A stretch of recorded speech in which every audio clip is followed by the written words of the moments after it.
Hello friends, नमस्कार। आप सभी को स्वागत है अपना YouTube channel talent study lover पर। तो चलिए फ्रेंड्स, शुरू करते हैं आज का नया क्लास, जिसमें टॉपिक का नाम है रेडियो सक्रियता। ठीक है, तो इसमें आपको टोटल 2 टॉपिक जो है आज की वीडियो में कवर करेंगे, यानी कि आज की क्लास में कवर करेंगे। ठीक है, पहला तो आपका हो गया रेडियो सक्रियता और दूसरा रहेगा आपका ऑक्सीकरण व अवकरण। ठीक है, तो 2 टॉपिक आप आज की वीडियो में आपको कवर हो जाएंगे, तो वीडियो पर बने रहेगा लास्ट तक आप लोग फ्रेंड्स। ठीक है, तो बहुत कुछ आपको जानने और सीखने को मिलेगा। और इस क्लास का फ्रेंड्स आप को पीडीएफ मिल जाएगा। पीडीएफ के लिए टेलीग्राम ज्वाइन कर लीजिएगा। ठीक है ना, टेलीग्राम का लिंक आपको वीडियो के नीचे डिस्क्रिप्शन बॉक्स में मिल जाएंगे। वहां से आप लोग पीडीएफ डाउनलोड कर डे बाय डे आप लोग रिवीजन करते रहेंगे। ठीक है, तो चलिए शुरू करते हैं फ्रेंड्स आज की क्लास। देखिए, पहला क्वेश्चन है रेडियो सक्रियता। ठीक है, रेडियो सक्रियता का आविष्कार किसने किया था ये बताना है। तो रेडियो सक्रियता का आविष्कार जो है वो किसके द्वारा किया गया था। तो इसका सही आंसर हो जाएगा फ्रेंड्स हेनरी बैकुरल के द्वारा। ठीक है ना, तो ऑप्शन सी इसका राइट आंसर होगा हेनरी बैकुरल। ठीक है, चलिए नेक्स्ट क्वेश्चन है निम्न में से कौन सा रेडियो धर्मी तत्व नहीं है। तो कौन जो है वो निम्न में से रेडियो धर्मी तत्व नहीं है। तो इसका सही आंसर हो जाएगा टाइटेनियम। ठीक है, टाइटेनियम जो कि रेडियो धर्मी तत्व के अंतर्गत नहीं आता। बाकी प्लूटोनियम हो गया, यूरेनियम और थोरियम, ये सभी के सभी जो आता है वो रेडियो धर्मी तत्व होते हैं। ठीक है, तो ऑप्शन सी इसका सही आंसर हो जाएगा। नेक्स्ट क्वेश्चन देखते हैं फ्रेंड्स, परमाणु संलयन प्रतिक्रियाएं। ठीक है, परमाणु संलयन प्रतिक्रियाएं स्वचालित रूप से होती है। ठीक है, तो किस में होता है, किस प्रकार में होता है, किस में होता है ये बताना। ठीक है ना, तो सही आंसर हो जाएगा परमाणु संलयन जो प्रतिक्रियाएं होते हैं वो सूर्य में होते हैं। किस में होता है, सूर्य में होता है। तो ऑप्शन ए इसका सही आंसर हो जाएगा। नेक्स्ट क्वेश्चन है सूर्य की ऊर्जा का स्रोत क्या है। तो सूर्य में जो ऊर्जा प्राप्त होता है उसका स्रोत क्या होता है ये बताना। ठीक है ना, चलिए तो इसका सही आंसर हो जाएगा फ्रेंड्स नाभिकीय संलयन। ठीक है, नाभिकीय संलयन अभिक्रिया के द्वारा ही सूर्य में होता है ऊर्जा का स्रोत होता है। ठीक है ना, यानी कि ऊर्जा बनता है। ठीक है, तो ऑप्शन सी इसका सही आंसर हो जाएगा। जबकि नाभिकीय विखंडन जो है, और एक चीज और ध्यान रखेगा कि हाइड्रोजन जो बम है, ठीक है ना, हाइड्रोजन बम, हाइड्रोजन, ठीक है, हाइड्रोजन बम जो है ये जो काम करता है ये भी नाभिकीय संलयन के सिद्धांत पर ही कार्य करता है। जबकि परमाणु बम, ध्यान रखेगा, परमाणु बम, ठीक है ना, परमाणु बम जो होता है वो नाभिकीय विखंडन पर कार्य करता है। ठीक है ना, तो परमाणु बम नाभिकीय विखंडन के क्रिया पर काम करता है, जबकि हाइड्रोजन बम जो होता है नाभिकीय संलयन पर कार्य करता है। ठीक है, और सूर्य में ऊर्जा का स्रोत है ये भी नाभिकीय संलयन के द्वारा ही होता है। ठीक है ना, तो ध्यान रखिएगा।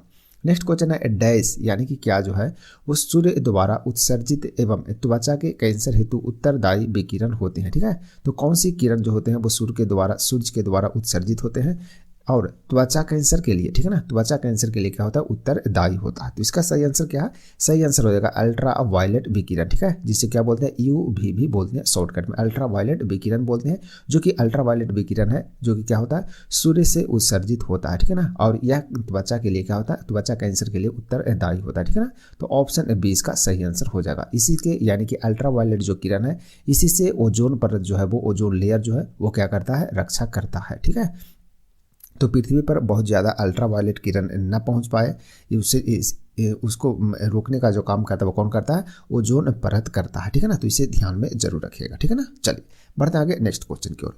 नेक्स्ट है मस्तिष्क में ट्यूमर को हटाने और कैंसर के उपचार के लिए प्रयुक्त समस्थानिक कौन सा है ये बताना। ठीक है, तो मस्तिष्क के ट्यूमर को हटाने के लिए और कैंसर के उपचार के लिए जो प्रयुक्त समस्थानिक होता है उसका नाम क्या है, उसका नाम है कोबाल्ट 60। ठीक है ना, CO60 मतलब होता है कोबाल्ट 60 का यूज किया जाता है। ठीक है ना, तो ऑप्शन सी इसका सही आंसर है, ध्यान रखेंगे।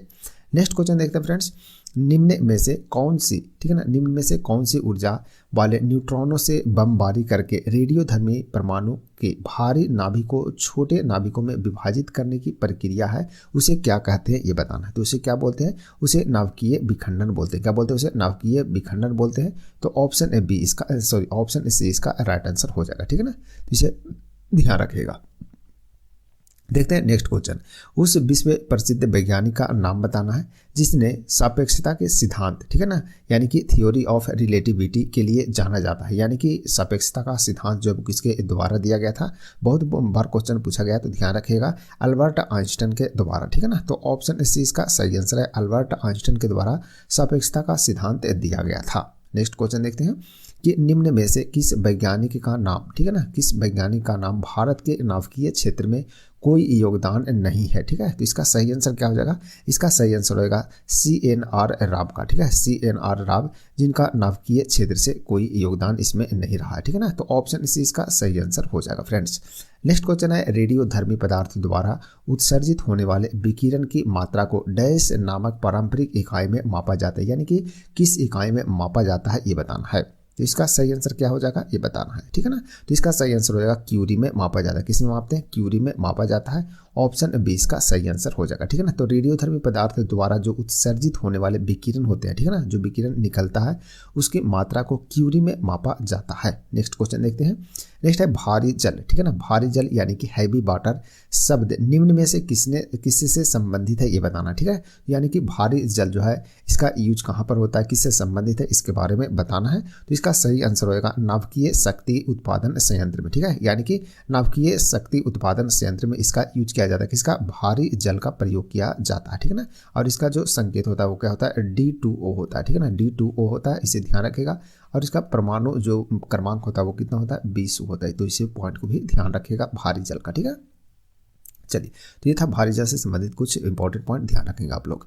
नेक्स्ट क्वेश्चन है, भारी जल का नामकरण का आधार क्या है ये बताना है। तो भारी जल का नाम जो दिया जाता है, क्यों दिया जाता है, भारी क्या होता है, मतलब भारी जल उसको क्यों बोलते हैं, इसका कहने का मतलब ये है, ठीक है। तो इसका सही जो आंसर हो जाएगा यह हो जाएगा कि यह प्रोटियम के स्थान पर ड्यूटेरियम का उपयोग किया जाता है, जो हाइड्रोजन के अपेक्षाकृत भारी समस्थानिक है, ठीक है ना।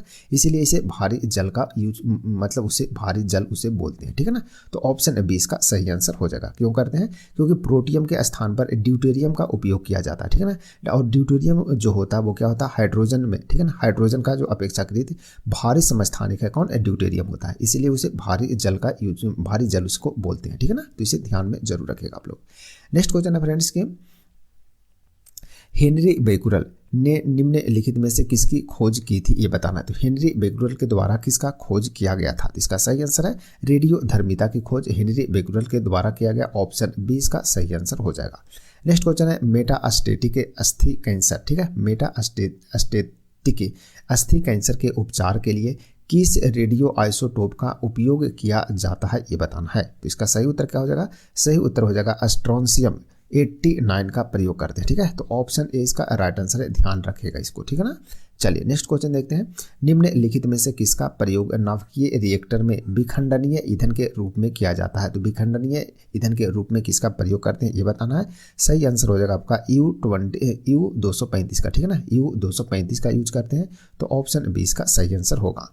नेक्स्ट है, नाभिकीय संलयन 2 या 2 से अधिक हल्के नाभिकों के संयोजन की प्रक्रिया है, ठीक है ना। नाभिकीय संलयन के लिए लगभग, ठीक है ना, कितने तापमान की आवश्यकता होती है ये बताना है। तो इसका सही उत्तर होगा फ्रेंड्स लगभग 100 मिलियन केल्विन की जरूरत पड़ती है इसमें, ठीक है ना। कितने मिलियन की, तो 100 मिलियन केल्विन तापमान की। तो ऑप्शन है इसका सही आंसर होगा। नेक्स्ट क्वेश्चन है, थोरियम, क्यूरियम और यूरेनियम डैश है, ठीक है ना। तो थोरियम, क्यूरियम और यूरेनियम किसके अंतर्गत आता है ये बताना है। तो ये जो आता है वो रेडियो एक्टिव तत्व के अंतर्गत आता है, ठीक है ना। तो थोरियम हो गया, क्यूरियम हो गया, यूरेनियम हो गया, ये सभी के सभी रेडियो एक्टिव तत्व होते हैं। ऑप्शन बी इसका सही उत्तर हो जाएगा।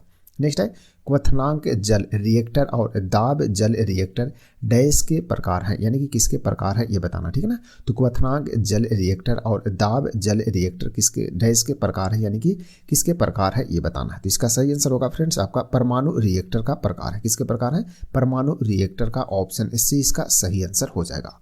नेक्स्ट क्वेश्चन है, एक रेडियोधर्मी, ठीक है, एक रेडियोधर्मी धातु जो केंद्रित ऊर्जा का एक प्रचुर स्रोत है और 1789 में खोज की गई। कब खोज किया है, 1789 में, जिसकी परमाणु संख्या 92 है। क्या है, 92 है। वह है, यानी कि वह कौन सा है ये बताना है, ठीक है। तो इसका सही आंसर क्या हो जाएगा फ्रेंड्स, इसका सही आंसर हो जाएगा यूरेनियम, इसका राइट आंसर हो जाएगा, ठीक है ना।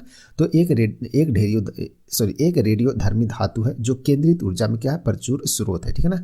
केंद्रित ऊर्जा में क्या है, प्रचुर स्रोत है इसका, जो कि 1789 में खोजा गया था और इसका जो परमाणु संख्या वो 92 है। तो यूरेनियम इसका सही आंसर हो जाएगा, ठीक है ना। तो ध्यान रखिएगा।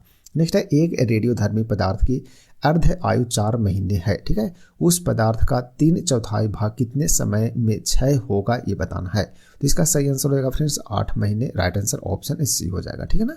चलिए, तो ये था रेडियो सक्रियता जो टॉपिक था उससे टोटल इतना ही क्वेश्चन पूछा गया था, बहुत ज़्यादा इसमें क्वेश्चन नहीं पूछा गया, ठीक है ना। तो अब बढ़ते हैं आगे नेक्स्ट टॉपिक की ओर फ्रेंड्स, ठीक है ना। चलिए नेक्स्ट टॉपिक देखते हैं। नेक्स्ट जो टॉपिक आपको देखने को मिलेगा ये है ऑक्सीकरण एवं अवकरण, ठीक है ना। ऑक्सीकरण एवं अवकरण से जो क्वेश्चन पूछे गए हैं इसको अपन कवर करेंगे अब इस आगे, ठीक है ना। चलिए थोड़ा सा रुक जाइए, थोड़ा सा इसको क्या करते हैं, इसको खत्म करते हैं, ठीक है ना। बीच में आ गया ये, इग्नोर करता हूँ इसको।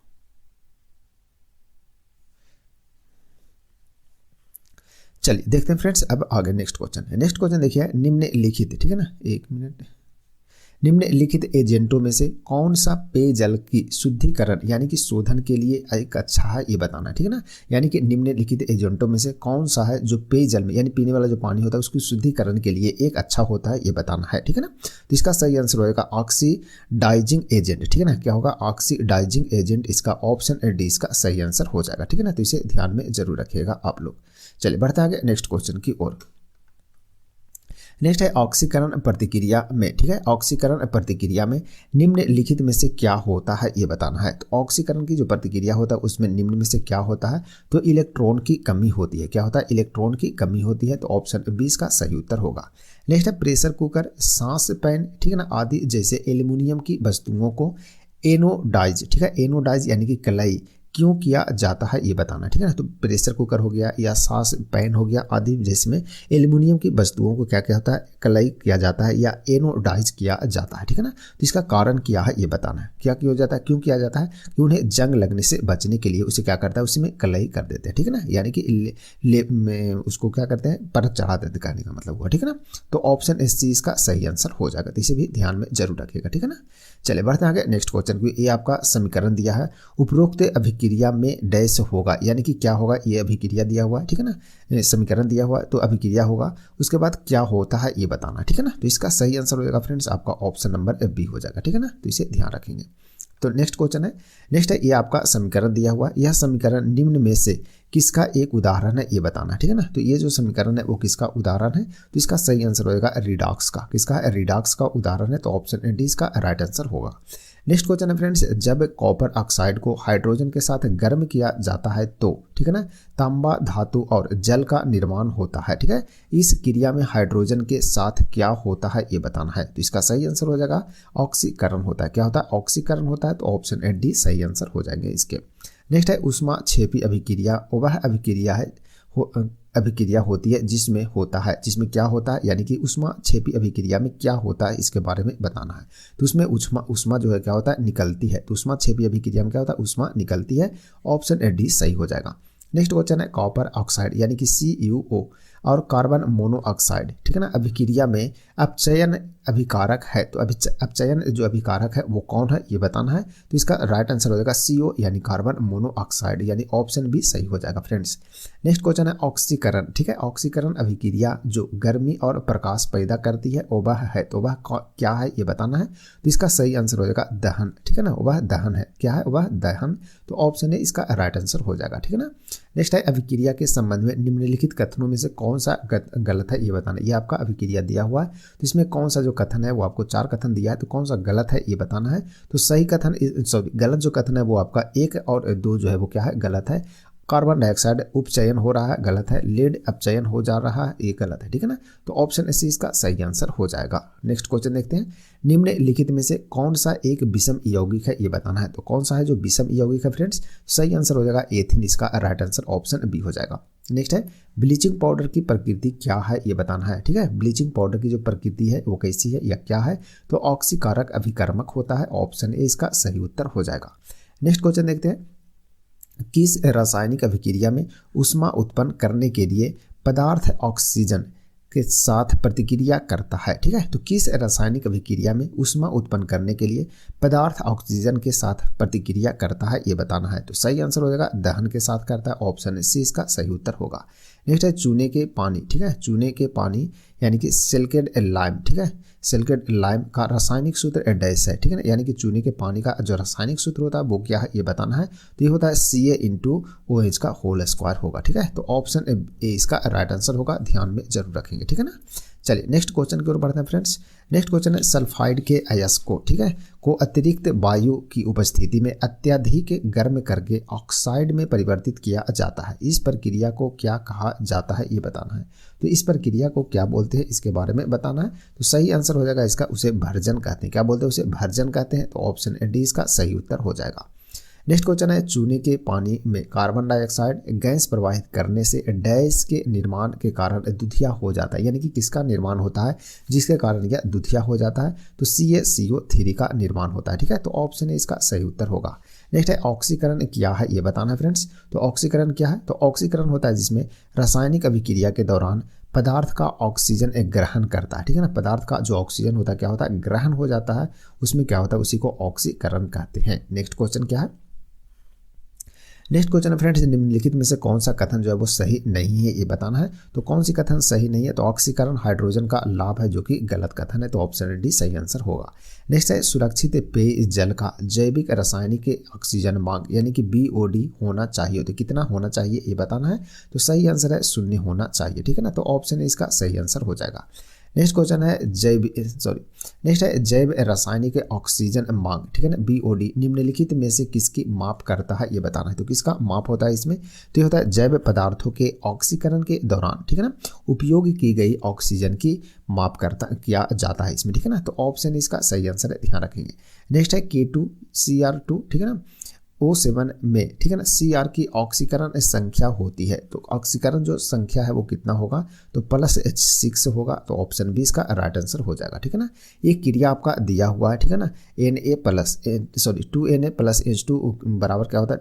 2NaH के लिए निम्नलिखित में से कथनों में से कौन सा कथन सही है ये बताना है। ठीक है ना, तो इसका सही जो कथन हो जाएगा कौन कौन हो जाएगा? ये आपका Na ऑक्सीकारक है और ठीक है ना H2 एक ऑक्सीकारक एजेंट के रूप में कार्य करता है। तो 1 और 3 जो है वो सही है, मतलब ऑप्शन इसका राइट आंसर हो जाएगा। नेक्स्ट क्वेश्चन फ्रेंड लोहे पर जंग है। ठीक है, तो लोहे पर जंग है जो क्या होता है, क्या किस प्रकार का होता है? तो ये ऑक्सीकरण की एक प्रक्रिया है। ठीक है, तो लोहे पर जो जंग लगता है तो क्या होता है? तो ऑक्सीकरण की एक प्रक्रिया है। ध्यान रखेंगे एक चीज़ और कि लोहे पर जब जंग लगता है तो इसकी भार में क्या होता है?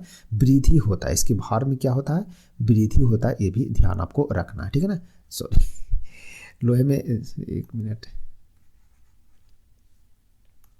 लोहे में जब जंग लगता है ना फ्रेंड तो क्या होता है? तो लोहे में जब जंग लगता है एक मिनट लोहे में जब जंग लगता है तो इसकी भार में क्या होता है? वृद्धि होता है। क्या होता है? वृद्धि होता है भार में। तो ठीक है ना, तो इसे ध्यान रखेगा।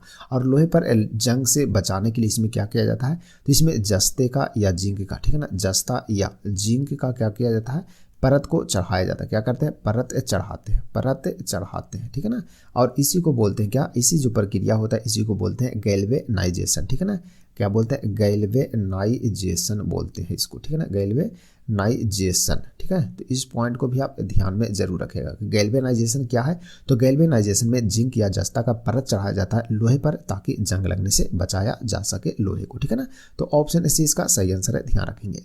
नेक्स्ट है अशुद्ध कॉपर की विद्युत अपघटन की क्रिया दोबारा शुद्धि के विषय में कौन सा कथन सही है ये बताना है। तो कौन सा कथन सही हो जाएगा? तो सही है शुद्ध कॉपर कैथोड पर जमा होता है। क्या होता है? शुद्ध जो कॉपर होता है वो कैथोड पर जमा होता है। ऑप्शन सी इसका सही आंसर हो जाएगा। नेक्स्ट क्वेश्चन है निम्न में से कौन से यौगिकों के एक संक्रमणीय तत्व जिसकी ऑक्सीकरण अवस्था 0 है ये बताना है। तो सही आंसर हो जाएगा इसका फ्रेंड्स ऑप्शन नंबर बी हो जाएगा। ठीक है ना Na/CO4। ठीक है, चलिए नेक्स्ट क्वेश्चन है ब्रांज यानी कि कांसा। ठीक है, ब्रांज यानी कि कांसा धातु को गैस वेल्डिंग द्वारा जोड़ते समय लौह समायोजन इस तरह होना चाहिए कि लौ डैश है। ठीक है, लौ क्या है? तो लौ जो हो वो ऑक्सीडाइजिंग है। ठीक है ना, लौ क्या होना चाहिए? ऑक्सीडाइजिंग होना चाहिए, यानी ऑप्शन बी इसका सही आंसर हो जाएगा। नेक्स्ट क्वेश्चन है हैलोजन की प्रवृत्ति इलेक्ट्रॉनों को ग्रहण करने की होती है। ठीक है ना, और इस कारण ठीक है ऑक्सीकरण कारक का कार्य करते हैं। हैलोजन की ऑक्सीकरण क्षमता उचित बढ़ता क्रम है। ठीक है, तो उचित बढ़ता हुआ जो क्रम है वो कौन हो जाएगा? तो इसका सही आंसर हो जाएगा आपका ऑप्शन डी इसका सही उत्तर हो जाएगा। नेक्स्ट है आपका समीकरण दिया गया है। ठीक है ना, डैश का उदाहरण है, यानी कि ये समीकरण किसका उदाहरण है ये बताना है। सही आंसर हो जाएगा आपका ऑप्शन सी चयापचय, ठीक है, यानी कि रेडॉक्स अभिक्रिया का यह क्या है, उदाहरण है, ठीक है ना, तो ध्यान रखिएगा। नेक्स्ट है अभिक्रिया, आपको ये दिया हुआ है किस पदार्थ का ऑक्सीकरण होता है, इसमें ये बताना, ठीक है। तो अभिक्रिया में कौन सा पदार्थ है जिसका अब ऑक्सीकरण हो रहा है, ये बताना है। तो सही आंसर हो जाएगा इसका कार्बन मोनोऑक्साइड का, ऑप्शन बी इसका सही उत्तर हो जाएगा। नेक्स्ट क्वेश्चन है फ्रेंड्स, मैग्नीशियम फीते के जलने पर, ठीक है ना, बनने वाला सफ़ेद पाउडर क्या होता है, ये बताना। मैग्नीशियम के फीते हैं जब जलते हैं तो उससे बनने वाला जो सफ़ेद पाउडर होता है वो क्या होता है, तो ये होता है मैग्नीशियम ऑक्साइड होता है। क्या होता है, मैग्नीशियम ऑक्साइड, यानी ऑप्शन इसका सही उत्तर होगा। नेक्स्ट है लेड ब्रोमाइड, ठीक है, लेड ब्रोमाइड का लेड और ब्रोमीन में टूटना डैश का एक उदाहरण है, यानी कि किसका एक उदाहरण है, तो ये अपघटन अभिक्रिया का उदाहरण है फ्रेंड्स, तो ऑप्शन सी इसका सही उत्तर हो जाएगा। नेक्स्ट क्वेश्चन देखते हैं, जब कॉपर ऑक्साइड को, ठीक है ना, हाइड्रोजन के साथ गर्म किया जाता है तो तांबा धातु और पानी बनता है, ठीक है ना। क्या होता है, जब कॉपर ऑक्साइड को हाइड्रोजन के साथ गर्म करते हैं तो क्या बनता है, तांबा धातु और पानी बनता है। इस अभिक्रिया में कॉपर ऑक्साइड का क्या होता है, ये बताना है। तो क्या होता है उसका, तो अपचयन होता है। क्या होता है, सॉरी, क्या होता है, तो अपचयन होता है, यानी ऑप्शन ए इसका सही उत्तर हो जाएगा फ्रेंड्स। नेक्स्ट है हाइड्रोजन क्षय वाली अभिक्रियाओं को क्या कहा जाता है। हाइड्रोजन क्षय वाली जो अभिक्रिया होता है उसको क्या कहते हैं, तो उसे क्या कहते हैं, तो उसे ऑक्सीकरण अभिक्रिया कहते हैं, ठीक है ना।